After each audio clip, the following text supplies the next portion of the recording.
영광스러운 주일 예배에 오신 여러분 주님의 이름으로 환영합니다. 오늘도 우리의 예배를 통해 하나님의 이름이 높아지기를 간절히 소원합니다. 아멘. 여러분, 우리가 예배하면서, 우리가 살아가면서 늘 간구하는 것이 있습니다. 하나님의 이름이 높아지는 것입니다. 그렇죠? 전능하신 하나님의 이름이 높아져야 한다. 이것은 당연한 겁니다. 당연한 겁니다.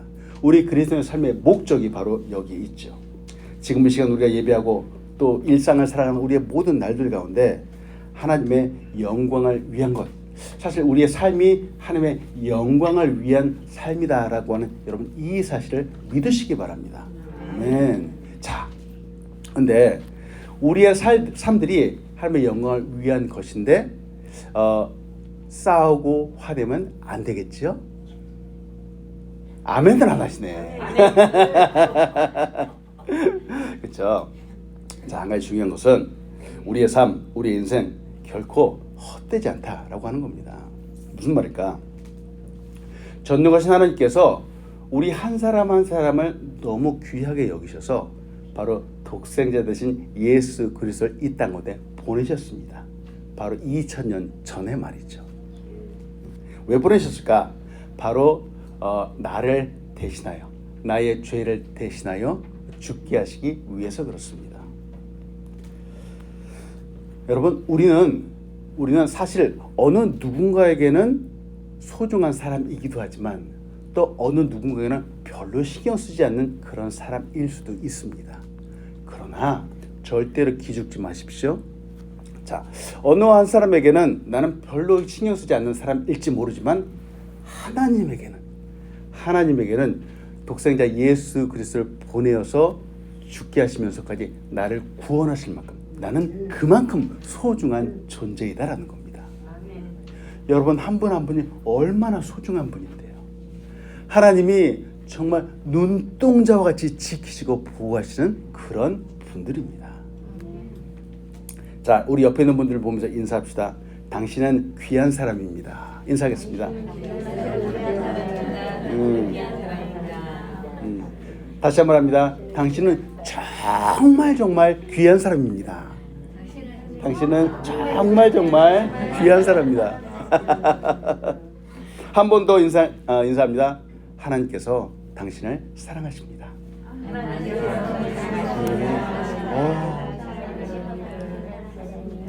여러분, 제가 그냥 같이 인사하는 게 그냥 기분 좋으라고 하는 말이 절대로 아닙니다. 이 말은 귀한 사람이다, 정말 귀한 사람이다, 하나님이 사랑하신다 라고 하는 이 말은 바로 우리 성경에 있는 말입니다. 자, 이렇게 귀한 사람이라면 우리의 매일매일의 삶이 달라져야 된다라고 하는 거예요. 달라져야 됩니다. 무슨 말일까? 우리가 의미 있는 사람이기 때문에 우리의 삶도 우리의 시간도 의미가 있어져야 된다라고 하는 거예요. 의미가 있어져야 된다. 즉 성장하고 성숙해 가야 된다는 거죠. 여러분과 같이 나누고 싶은 것은 오늘도 우리의 신앙의 기본을 다지십시오. 오늘도 우리의 신앙의 기본을 다시 다지는 날이 되기를 소원합니다. 자, 여러분, 누구나 다 우리가 어린 시절 학생이었을 때가 있습니다. 초등학교, 중학교, 고등학교, 대학교. 학생이었을 때를 한번 생각해 보는 거예요. 학생에게 가장 보람 있는 때는 언제입니까? 학생에게 공부를 잘하는 때입니다. 그렇죠? 공부를 잘하는 때. 공부하고 배운 것들, 선생님이 배운 것들이 잘 이해되고 내 속에 지식으로 잘 남아있는 때예요. 그게 학생들에게는 가장 보람된 순간입니다. 이보다 기분 좋고 보람 있는 때가 있는죠. 근데 이렇게 공부를 잘하고 성적도 잘 받으려면은 사실은 매일매일 꾸준히 공부해야 됩니다. 꾸준히. 그렇죠? 여러분 들어보셨어요? 벼락치기. 시험 온다라고 했을 때 바로 전날 막 열심히 공부를 하는 거, 이걸 벼락치기라 그래요. 잠깐 점수는 잘 받을지 몰라도 이게 그렇게 큰 도움이 되지 않습니다. 자, 학생은 그런데 이번엔 운동선수를 한번 보는 거예요. 운동선수는 어쩌는 거죠? 운동선수의 목적은 우승을 하는 겁니다. 같은 경쟁자들을 제치고 우승을 해서 1등을 하는 거. 이게 운동선수의 목표죠. 목표.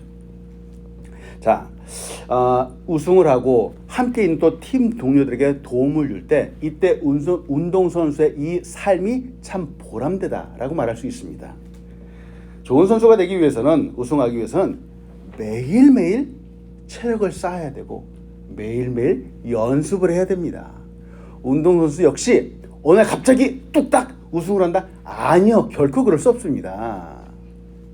자, 학생, 운동선수, 그렇다면 이제 우리를 봅니다. 우리 그리스도인의 믿음 생활, 신앙생활은 과연 어떤지요? 예수를 믿는데도 마찬가지입니다. 믿음이 좋다, 예수 잘 믿는다라고 하는 것은 여러분, 우리의 하루하루의 믿음의 날들이 차곡차곡 하루하루 쌓여서 결국은 승리하는 날들이 되는 겁니다. 믿음이 좋은 사람이 되는 겁니다. 어느 날 갑자기 산을 옮길 만한 큰 믿음의 사람이 뚝딱 나오지 않습니다. 하루하루 차곡차곡 하나님과 함께, 말씀과 함께, 기도로 함께 살아가서 결국은 성경에 나와 있는 것처럼 산을 옮길 만한 큰 믿음의 사람이 되어 가는 것입니다. 이 사실 믿으십니까? 아멘.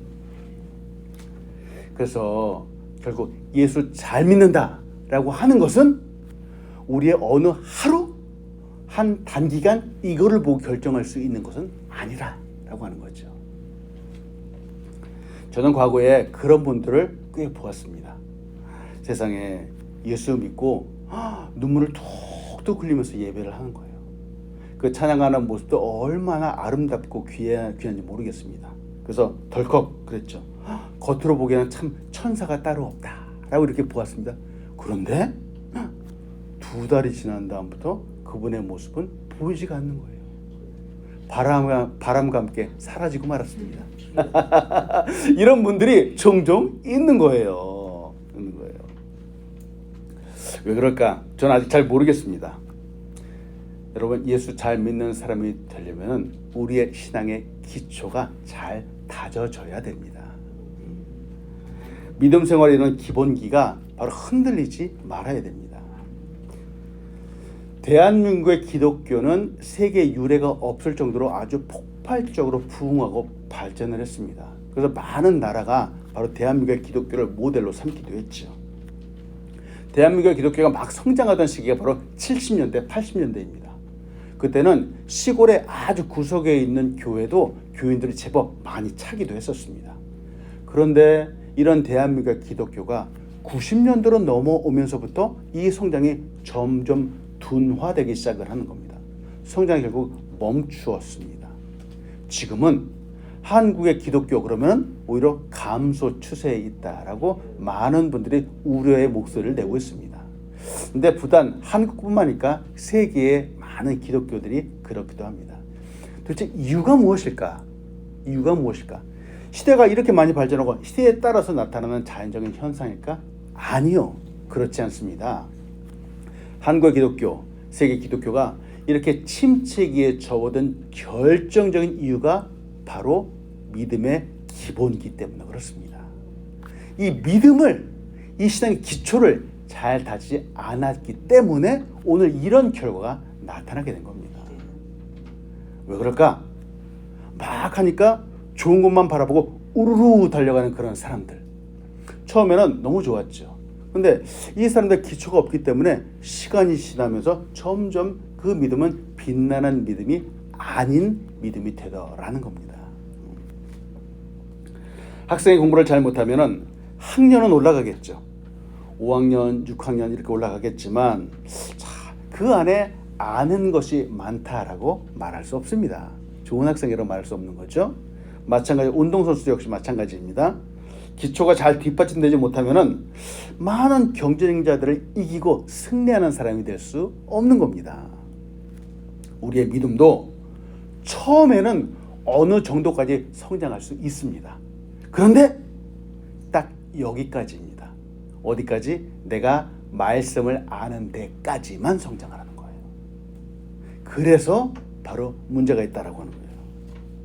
그 이상으로 넘어서서 성경에 말한 대로 산을 옮길 만한 믿음의 사람이 되기 위해서는 기초도 튼튼해야 되고 우리의 매일매일의 삶도 늘 하나님과 함께 동행하는 삶이 되어야만 됩니다. 제가 좋아하는 말이 있습니다. 빈스 롬바디가 이렇게 얘기를 했어요. 프로는 날마다 기초를 다진다. 여러분 들어보셨죠? 이 빈스 롬바디는 누군가 하면 미국의 유명한 풋볼, 럭비 감독이에요. 이분이 지도한 선수들은 다 정상급, 아주 탑 운동 선수들이 되었습니다.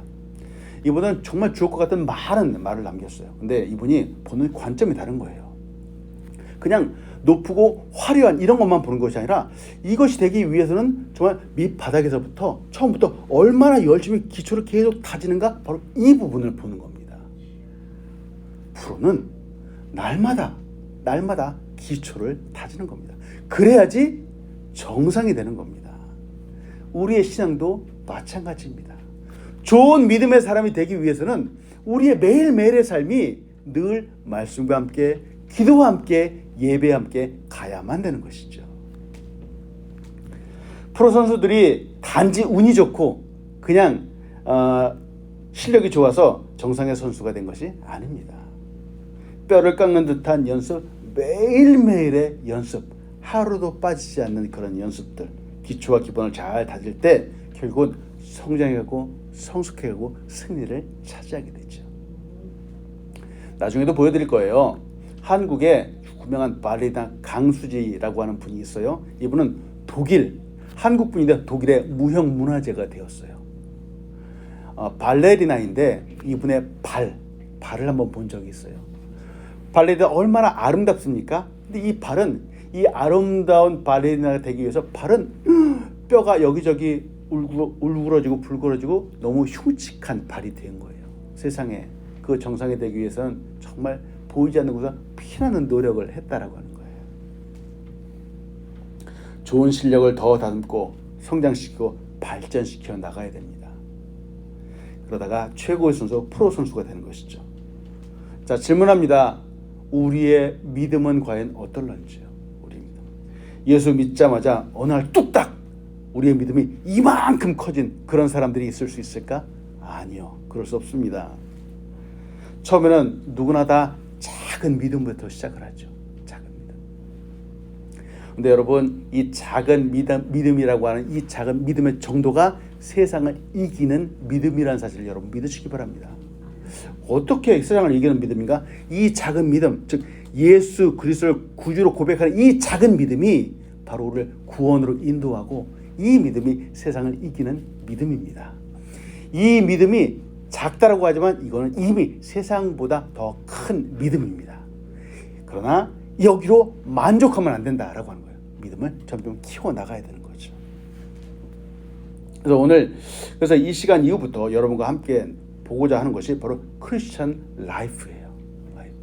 어떻게 하면 우리의 믿음, 우리의 말씀, 우리의 기도 이런 것들을 더 잘하고 성숙한 사람이 될 수 있을까라는 거죠. 자, 이렇게 큰 믿음의 사람이 되기 위해서, 이렇게 하나님이 칭찬하시는 사람이 되기 위해서 먼저 보고 싶은 것이 바로 말씀입니다. 첫 번째, 바로 성경을 통해서 예수님을 만나면 말씀이 즐겁습니다. 자, 여러분은 성경을 보실 때 성경이 즐거우신지요? 말씀이 재미있으신지요? 재미있는 분들은 아멘. 아멘. 아멘. 자, 우리 믿는 사람들은 예수님을 만난 분들이죠. 만난 사람들입니다. 우리도 그렇죠. 근데 예수님을 이 만나는 방법이 사람마다 조금씩은 다를 수 있습니다. 누구는 간증을 통해서 예수님을 만나기도 하고, 누구는 환상이나 체험을 통해서 만나기도 합니다. 누구는 기적을 통해 만나기도 하죠. 그런데 누구는 말씀을 통해서 예수님을 만납니다. 자, 어떻게 해서든지 예수님을 만나는데, 그리고 구원받고 하나님의 자녀가 된다라고 하는 이 사실은 너무나도 좋은 일이죠. 너무나도 좋은데, 근데 문제는 간증을 통해서 예수님을 만난 분들이 간혹 가다가 말씀보다 간증을 더 추구하는 경향들이 나타나더라는 겁니다. 기적을 통해서 예수님을 만난 분들이 있습니다. 환상을 통해서 만난 분들이 있습니다. 그런데 믿음이 잘 성장하고 그럼 좋은데 이분들도 역시 마찬가지로 말씀보다 어떤 체험, 기적, 환상 이런 것들을 더 추구하는 경향들이 나타나더라는 겁니다. 이게 뭔가 약간 잘못됐다라는 거죠. 우리 그리스도인들이 결코 타협할 수 없는 부분이 있습니다. 바로 하나님의 말씀입니다. 말씀. 아무리 다른 것들이 우리에게 강하게 다가온다라고 해도 하나님의 말씀이 가장 우선이라는 사실을 여러분 믿으시기 바랍니다. 아멘. 말씀이 가장 우선입니다. 오늘 본 말씀이죠. 디모데후서 3장 14절 15절 제가 다시 한번 봅니다. 그러나 너는 배우고 확신한 일에 거하라.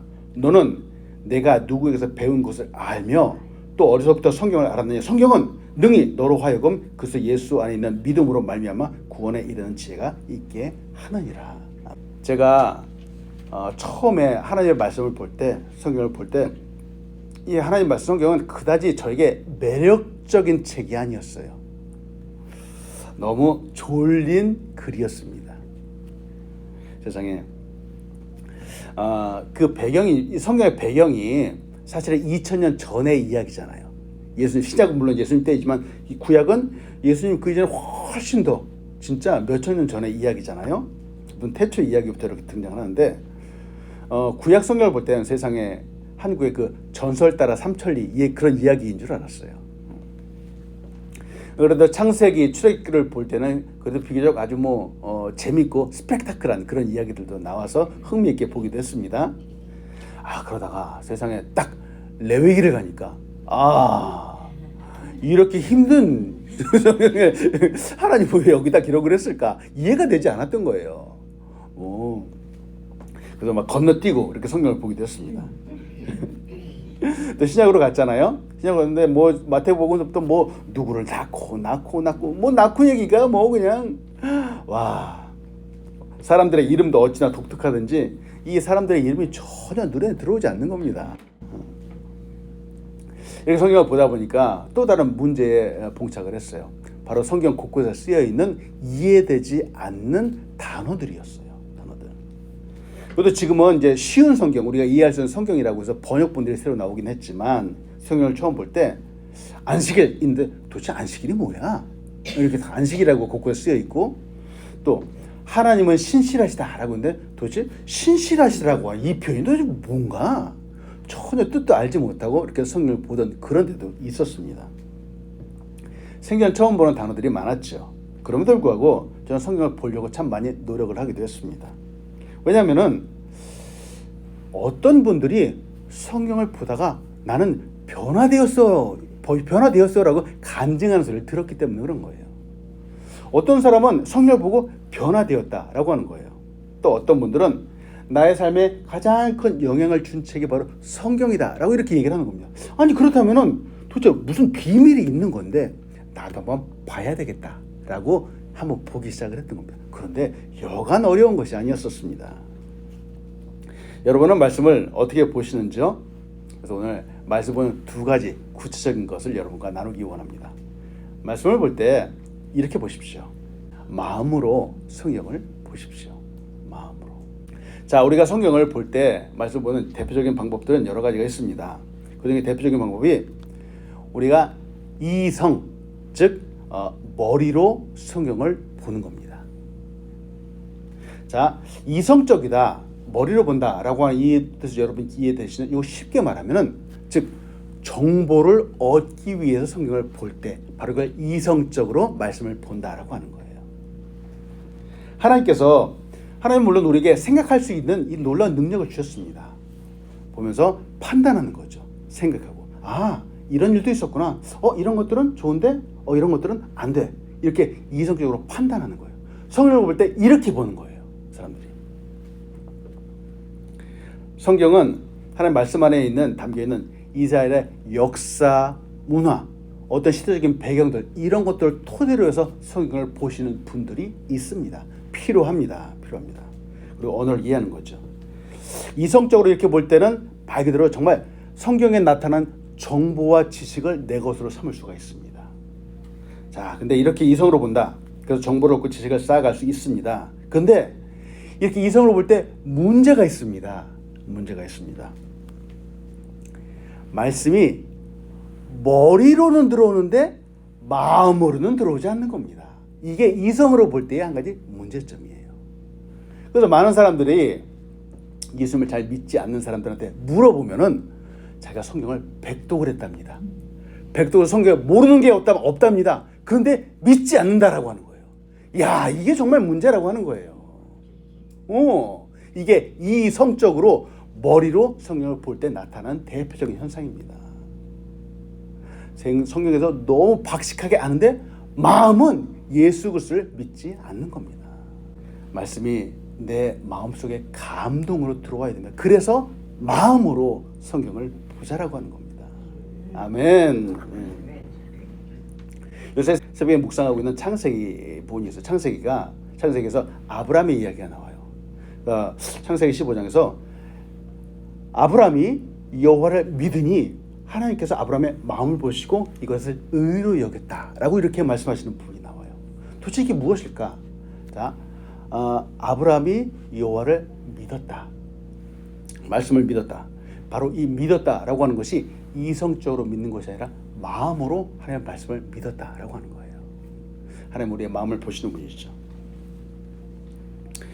이런 부분들은 마음으로 말씀을 볼 때 이 이성적인 것들은 결코 하나님의 말씀에 깊이 있는 것들, 감동의 역사들을 결코 알 수 없습니다. 그래서 말씀을 마음으로 가슴으로 읽을 수 있어야 됩니다. 성경을 마음으로 볼 때 감동하게 되고 또 공감하게 되는 것이죠. 성경에서 역사하시던 예수님의 사역이 바로 내 마음속에 드러나게 되는 겁니다.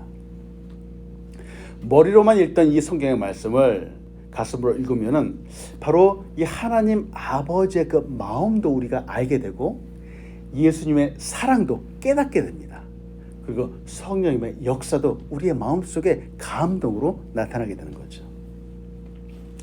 자, 머리로 본다, 이렇게 마음의 이성과 머리로 본다라고 하는 이것은 사실은 교육하는 방법 중에서 아주 고대서부터 내려온 방법입니다. 사실은 아까도 초등학교 이야기했잖아요. 초등학교, 중학교 때 어떤 수학이나 산수를 공부할 때 산수를 마음으로 공부하진 않죠. 이런 것들은 머리로 공부하는 겁니다.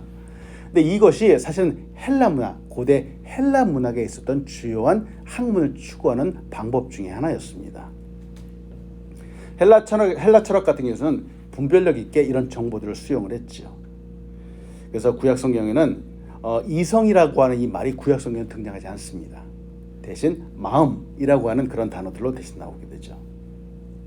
말씀을 볼 때 우리의 눈과 귀를 통해서 보고 듣습니다만 사실은 우리의 마음으로, 우리의 가슴으로 하나님의 말씀을 볼 수 있어야 됩니다. 왜? 하나님께서 우리의 마음에 감동을 주시기 때문에 그렇습니다. 마음을 통해 역사하시고 인도하시기 때문에 그렇습니다.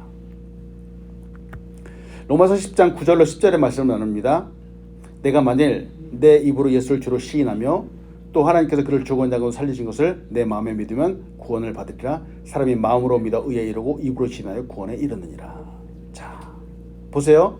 로마서 10장 9절로 10절이에요. 그를 죽은 자 가운데 살리신 것을 내 마음에 믿으면 구원을 얻는데요. 그를 죽은 자 가운데 살리신 것을 내 머리로 알면, 머리로 믿으면 이렇게 말씀하지 않았어요. 성경은 마음에 믿으면 구원을 받는데요. 아는 것과 믿는 것의 차이가 하늘과 땅의 차이입니다. 그래서 아는 것 아무 소용없어요. 믿어야 되는 겁니다. 고린도서 4장 6절에 또 이렇게 말하죠. 어두운 데서 빛이 빛이라 말씀하셨던 그 하나님께서 예수 그리스도 얼굴에 있는 하나님의 영광을 아는 빛을 우리의 마음에 비추었느니라. 하나님은 우리의 마음속에 하나님의 놀라운 감화 감동의 역사를 부어주시는 분입니다. 질문: 여러분은 예수님을 이성으로 믿습니까? 마음으로 믿습니까? 마음으로 믿죠? 아멘, 아멘. 자, 아까도 말씀드렸죠? 이성으로, 성경에 나와 있는 2000년 전에 그분 계시지? 알아! 아는데 안 믿어. 바로 이게 이성으로 믿는다라고 하는 거예요. 하나하나 따지죠. 그런데 마음으로 믿지 않는 거예요. 하나님의 영은 우리의 마음속에 오십니다. 우리의 마음에 역사하시는 분입니다. 마음에 성령을 부어주시고 깨닫게 해주시죠. 감동을 주시죠. 자, 이렇게 마음으로 하나님의 말씀을 보다 보면은, 자, 또 한 가지, 두 번째, 하나님의 말씀을 이제 먹으십시오. 말씀을 볼 때 말씀 속에 거할 수 있어야 됩니다. 요한복음 15장 7절은 이렇게 말하죠. 자, 우리 같이 한번 읽어보겠습니다. 시작. 너희가 내 안에 거하고 내 말이 너희 안에 거하면 무엇이든지 원하는 대로 구하라. 그리하면 이루리라. 아멘. 우리의 말, 우리의 생각이 말씀처럼 되고 또 말씀이 우리를 통해 나타나는 거예요. 우리의 삶이 예배가 되고 예배가 우리의 삶이 되는 것과 같다라고 말할 수 있습니다. 자, 이렇게 되려면은 말씀이 내 안에 온전히 거해야 됩니다. 그래서 말씀을 암송하는 거예요. 그 암송한 말씀을 늘 생각하고 그 암송한 말씀에 따라서 우리의 삶을 살아가는 겁니다. 자, 이제 말씀이 이 땅 가운데 이루어지는 역사가 나타나죠. 내 삶을 통해서 이루어지기 때문에 그렇습니다. 하나님은 이런 삶을 우리에게 원하시죠. 말씀이 이루어지는 삶, 우리가 말씀을 따라 살아가는 삶입니다. 자, 말씀을 먹는다라고 이렇게 표현을 했는데 사실은 이 말씀을 먹는다라고 하는 표현은 성경 곳곳에 등장을 합니다. 에스겔서 3장 1절로 2절은 이렇게 말하죠. 또 그가 내게 이르시되 인자야 너는 발견한 것을 먹으라. 너는 이 두루마리를 먹고 가서 이스라엘 족속에 말하라 하시기로 내가 입을 벌리니 그가 그 두루마리를 내게 먹이시며 이렇게 등장하는 거예요. 여기서 두루마리라고 하는 것은 하나님의 말씀을 말해요. 자, 근데 이것은 에스겔이 환상 중에 보는 거예요.